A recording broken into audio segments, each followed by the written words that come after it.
Welcome in. It is day 239, and you're speaking to the Meeples Champion. And today we're going to be going over a game that I just got this past year for Christmas. It's one that I've been waiting for the past month to get to the table. I finally got it out tonight. Super excited to review it. The game is Quacks of Quedlinberg. Now, you may recall when I did my review on Wonderland's War, it was my first bag builder. And then a little bit later, I got to play another game that was a bag builder, which I, at the top of my head, am not remembering the name of right now. But it was a different style, but it was still a good game. And this was one I had heard about way before either of those games, and I had wanted to try, but I didn't know what a bag builder was. I really didn't have a concept how it was going to work. Well, I finally knew what it was from those. I got to play it tonight, and it held up its end of the bargain. The concept of the game is very simple. You're trying to make potions. So you start the game and you're going to have 4 1 value, 2 2 value, and 1 3 value whites in your potion bag. You also get a orange and you get a green, both value 1. So you pull one by one from your bag and you have to count out the value away from your start point, the little teardrop that you have. Well, you can end anytime you want, but if you ever get to the value of 8 on your white, then you have broken. And that means that you can no longer continue, and you're basically not going to be able to get the full value of what you've made. You can either get whatever victory points or whatever money it created, but not both. So you're going to be in a choice situation where you're going, all right, well, I got to a point where I'm getting, maybe it's 7 spend and it's 2 victory points. Do I want the 2 points or do I want the 7 spend to try to add more to my bag?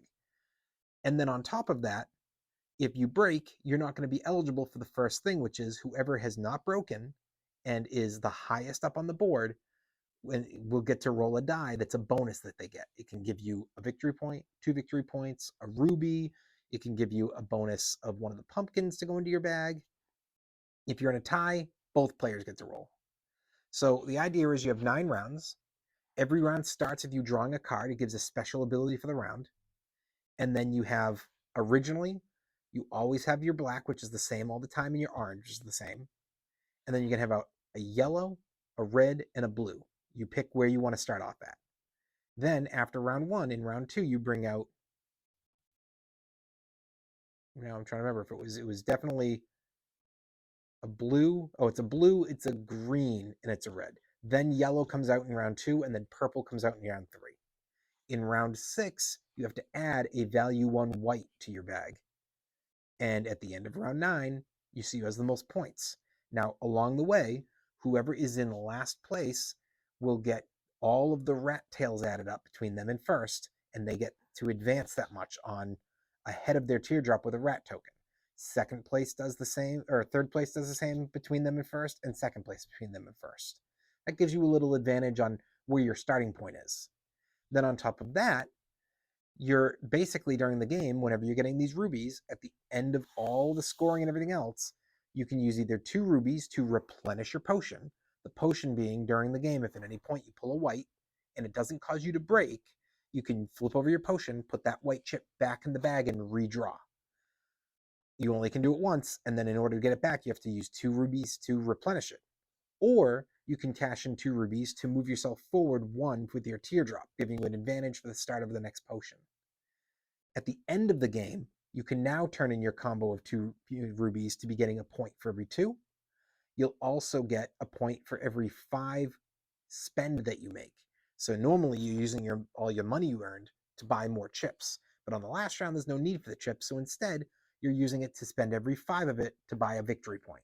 So you might be trying to push ahead of your opponent a little bit more and take a little bit more risk because you're behind by a few points. And I only have to beat them by like 2 points because I'll also get ahead of them by like 5 here, and I might be able to tie them or get ahead by 1. So it's part of the risk factor. Well, why don't we jump in? Let's talk our 7 categories and see where this game landed for us.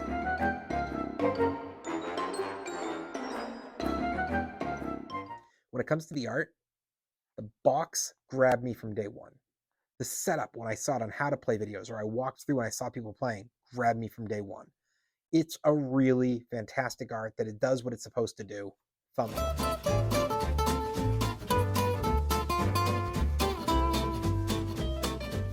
Your components. Primarily, you're dealing with cardboard. It's all your different pieces going into your bags. You have nice felt bags. They're definitely going to last. They work well. And you have a good setup of the little wooden pieces for moving on your teardrop, your rat token, your points counter. All really good quality. Thumbs up. Your price. This game comes in at about 50. You're going to see it occasionally at a Barnes and Noble. Maybe you'll see it at a Target, but I don't know if you'll see this regularly there. But it is a little bit more popular than most.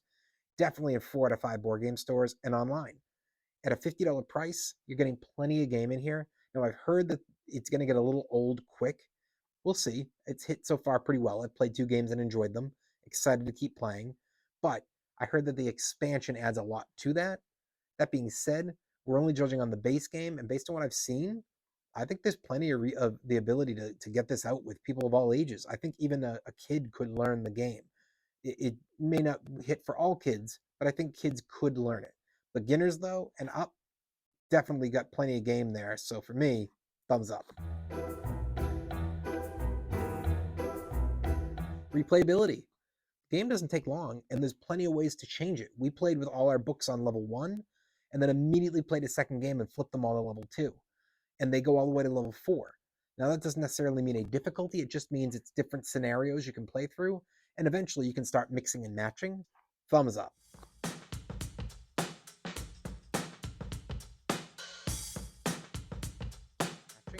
So I actually think that the replayability is plenty of different ways to play it. Definitely can play it multiple times in the same night, and I can see this game being a weekly or a monthly type choice. Thumbs up.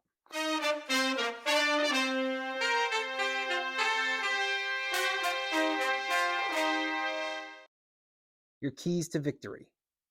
I mean, the keys to victory are that this game has got so many options. Do you want to risk it and go too far? Are you trying to go after a certain color because it's going to help you bump up for extra pay? Or are you all investing on, say, the purples in round 2, where if you can get 3 of them out, you can trade them in for huge rewards? Or are you going after the blacks, knowing you're going to constantly be getting paid out rubies every round? There is so many ways to do it based on the chips you're after and based on the risk you take for how far you go. Plenty of keys to victory. Thumbs up.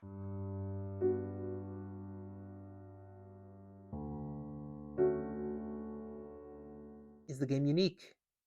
You know, the way that it's a bag builder is very different than Wonderland's War and the other game I was trying to think of, Orleans. Such a different aspect in both of these. So I don't feel like those are comparable to pick. I could see those two being compared because they're bag builders that also incorporate war, but not to this. And I don't feel like there's another game that really does its ability of the risk factor on as you're pulling from the bag, on your rewards of building into the bag, on victory points, on how you can use your. There's so many aspects. I'm sure there's a game that does compare, but for right now, I haven't seen or heard of one. It's got to be a thumbs up. Overall, what do I think? It is an absolute must play. Doesn't mean you'll like it, but give it a try. If you haven't played a bag builder before, or if you played them and you like them, try this game. If you've tried bag builders and they failed for you, maybe you played one that's a little bit too niche or that's too complicated. This is simple. It has a way of being played at a high level, but it's simple. So I think this is a must play. As far as a must buy goes, it's not a must buy, but for me, as a big collector, I'm pumped it's in my collection. I think it's one I'm going to be playing for many years. Me and my wife don't often add a new game to our grouping of like must plays together, but we immediately said we couldn't wait to play this with her family, with my family. We think this is one that will be one of our top 10 for family related game nights.